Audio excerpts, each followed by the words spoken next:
was found with the Walden ice. Southern customers objected to its blue color, which is the evidence of its purity, as if it were muddy, and preferred the Cambridge ice, which is white but tastes of weeds. The purity men love is like the mist which enveloped the earth, and not like the azure ether beyond.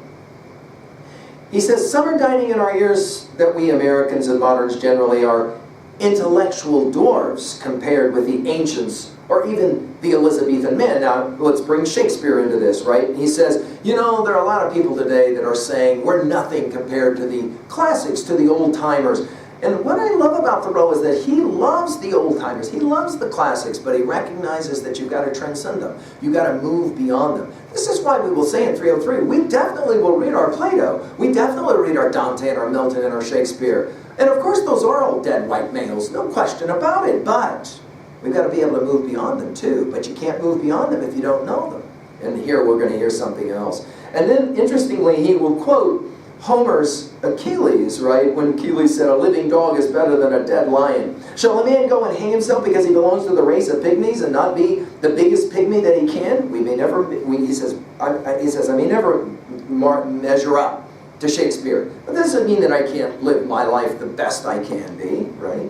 Let everyone mind his own business and endeavor to be what he was made. Now, I think that's great advice, right? We can stand around always comparing ourselves to the ancients and feel like there's no chance for us. This is, of course, a silly position. Why should we be in such deliberate haste to succeed and in such desperate enterprises? If a man does not keep pace with his companions, perhaps it's because he hears a different drummer. And of course, these are maybe the most famous lines. I keep saying this because there's so many important lines here, right?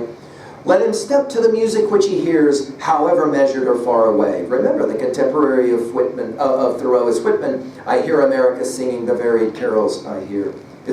He asks, it is not important that he should mature as soon as an apple tree or an oak. Shall he turn his spring into summer? In other words, patience. Remember what the Longfellow will say, let us then be up and doing in Psalm of Life, with a heart for anything, still achieving, still pursuing. Learn to labor and to wait. That waiting is crucial, obviously. He says, he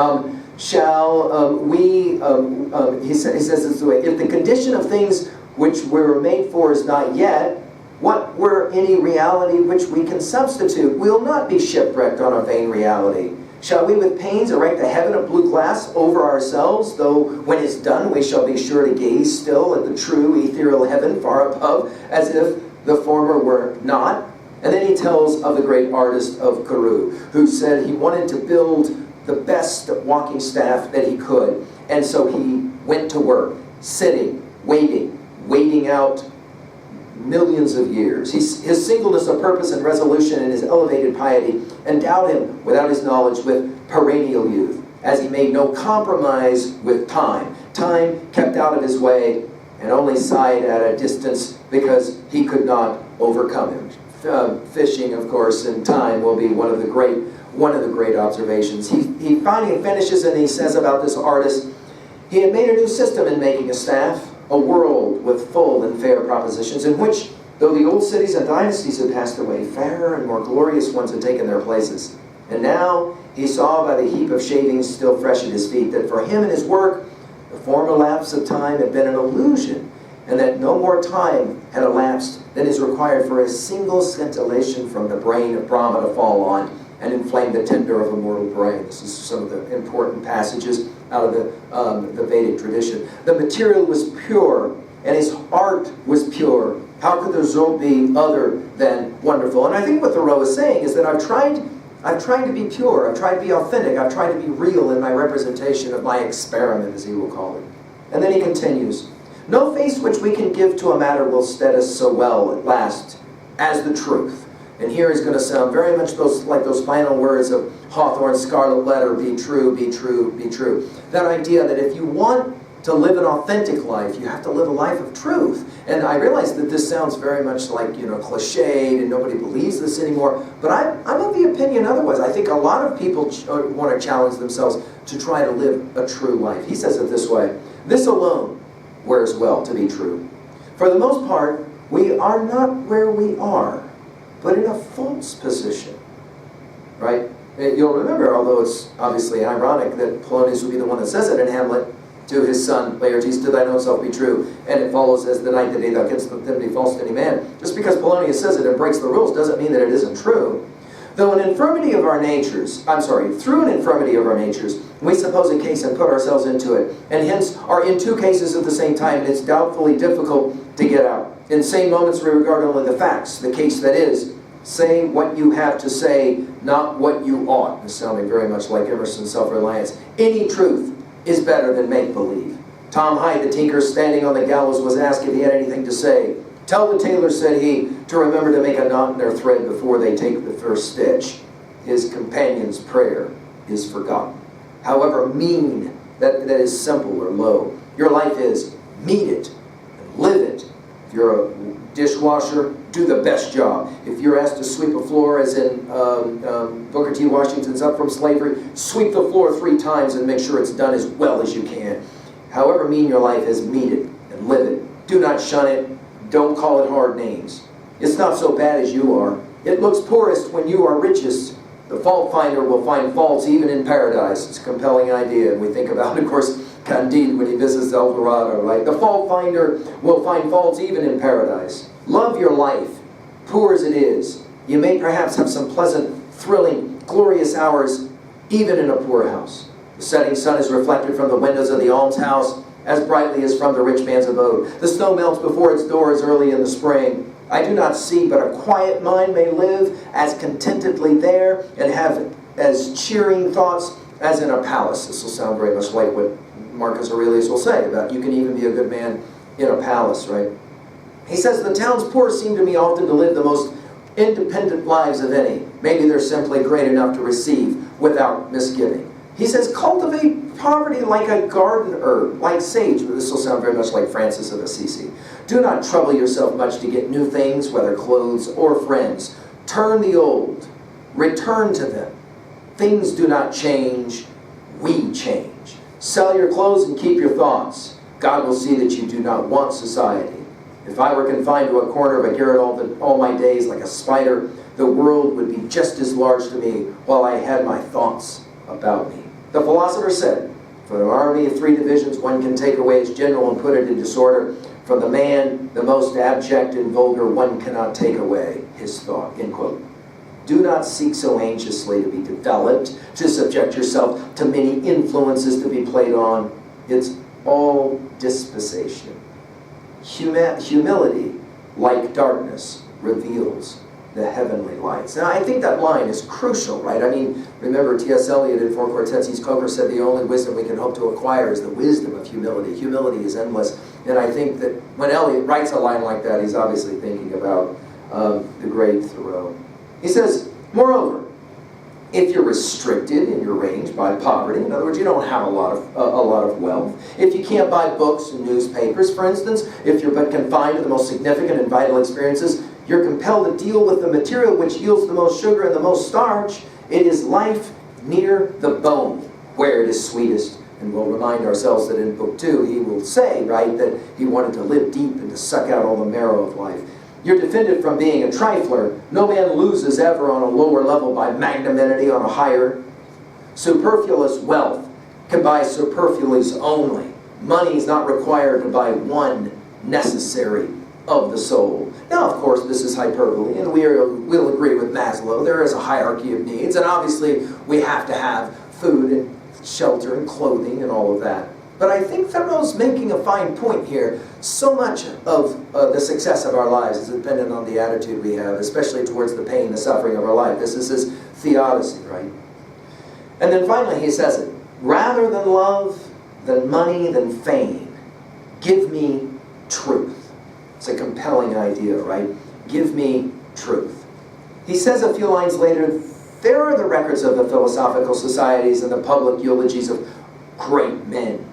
It's the good Adam contemplating his own virtue. Yes, we have done great deeds and sung divine songs which shall never die. That is, as long as we can remember them. The learned societies and great men of Assyria, where are they? This is a compelling way to read history, right? What youthful philosophers and experimentalists we are. There is not one of my readers who has yet lived a whole human life. These may be but the spring months in the life of the race. He's recognizing, as Whitman will recognize, America is just beginning, right? If we had had the 7 years itch, we had not seen the 17 years locust yet in Concord. He says, we're acquainted with a mere pedestal of the globe on which we live. Most have not delved 6 feet beneath the surface, nor leaped as many above it. We know not where we are. Besides, we're sound asleep nearly half our time. Yet we esteem ourselves wise and have an established order on the surface. Truly, we are deep thinkers. We are ambitious spirits. Exclamation point. And then he says, as I stand over the insect crawling amid the pine needles on the forest floor and endeavoring to conceal itself from my sight, and ask myself why it will cherish those humble thoughts and hide its head from me, who might perhaps be its benefactor and impart to its race some cheering information, I'm reminded of the greater benefactor and intelligence that stands over me, the human insect, and benefactor and intelligence both capitalized. There is an incessant flux of novelty into the world, and yet we tolerate incredible dullness. I need only suggest what kind of sermons are still listened to in the most enlightened countries. There are such words as joy and sorrow, but they're only the burden of a psalm sung with a nasal twang while we believe in the ordinary and mean. We think that we can change our clothes only. It is said that the British Empire is very large and respectable, and that the United States are a first-rate power. We do not believe that a tide rises and falls behind every man, which can float the British Empire like a chip, if he should ever harbor it in his mind. Who knows what sort of 17-year locust will next come out of the ground? The government of the world I live in was not framed like that of Britain in after-dinner conversations over the wine. The life in us is like the water in the river. And again, this takes us to Dry Salvages and T.S. Eliot, the river is within us, the sea is all about us, right? The life in us, like the water, the life in us is like the water in the river. It may rise this year higher than man has ever known it, and flood the parched uplands. Even this may be the eventual year which will drown out all our muskrats. It was not always dry land where we dwell.